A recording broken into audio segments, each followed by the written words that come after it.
We consider grappling range to be close enough to hug and kiss your opponent. At this distance, you have to be very careful of tunnel vision. It's very easy to get hyper-focused on the person in front of you and forget about your environment. If you're good at this range, however, you have the ability to safely move out to a longer distance or take them down to the ground. In this video, we'll talk about the advantages and disadvantages of grappling range and how to safely change distance.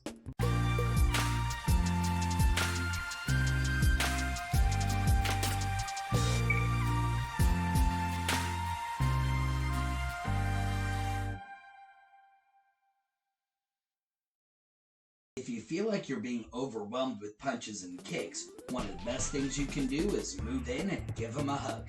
Not only can you tie up their arms, but you're also going to be too close for them to kick you. However, if you're familiar with this range, there are some sneaky strikes that you can use. The most common would be the hook punch and the uppercut, which was Mike Tyson's signature combo. If you're using your hands to tie up the attacker's arms, you're close enough to be able to use your elbows and knees. These short-range attacks are incredibly fast and generate a lot of power from the torque of the body. Normally, I wouldn't recommend attacking with the computer that runs your body, but sometimes headbutts do happen on accident. By making sure your chin's down, you'll impact with the hard part of your head. And if you know how to use these on purpose to target the crumple zones of your opponent's face, they can be incredibly devastating. You can also use your shoulder or some of your close-range kicks to off-balance your opponent and send them to the ground. The art of judo specializes in throws and takedowns from this range.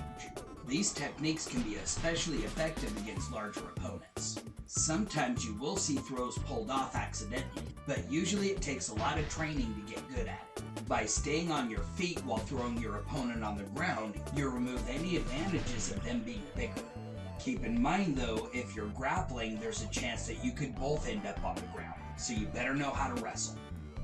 Another problem at this range is that your opponent obstructs so much of your view that it's easier to get tunnel vision.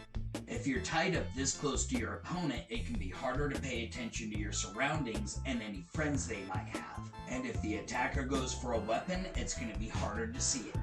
By using side control, you can eliminate the use of one side of their body and open up your view of the battlefield. The key is to find your position off to one side of your opponent and behind their shoulder. If you're in front of your opponent, you might have to drag their arm past you to get to that point.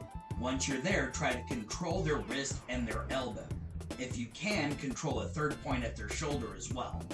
Remember that one of the most dangerous points in a fight is when you're trying to change your distance, especially if you're trying to enter grappling range or escape to safety. Try to give them something else to think about besides hitting you. From medium range, use your kicks to transition into close range. Then use your punches to cover the distance to grappling range. Reverse that order if you're trying to escape.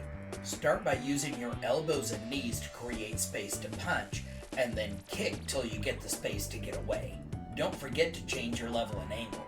Also keep your eyes open for any obstacles you can put in between you. If you're good at throws and takedowns, one of your safest transitions is to put your opponent on the ground while you stay on your feet.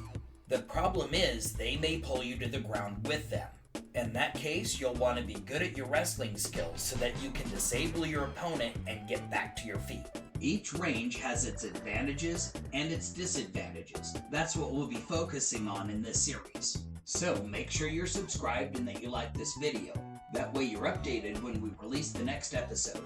As with any skill, it takes practice and proper training to get good at it. So make sure you look for a good school in your area. If you're in Southern Oregon, contact us for our locations and times. Thanks for watching our video. If you enjoyed it, like it and make sure to share that with a friend. Click the subscribe button and then hit that notification bell so you can catch our next exciting video.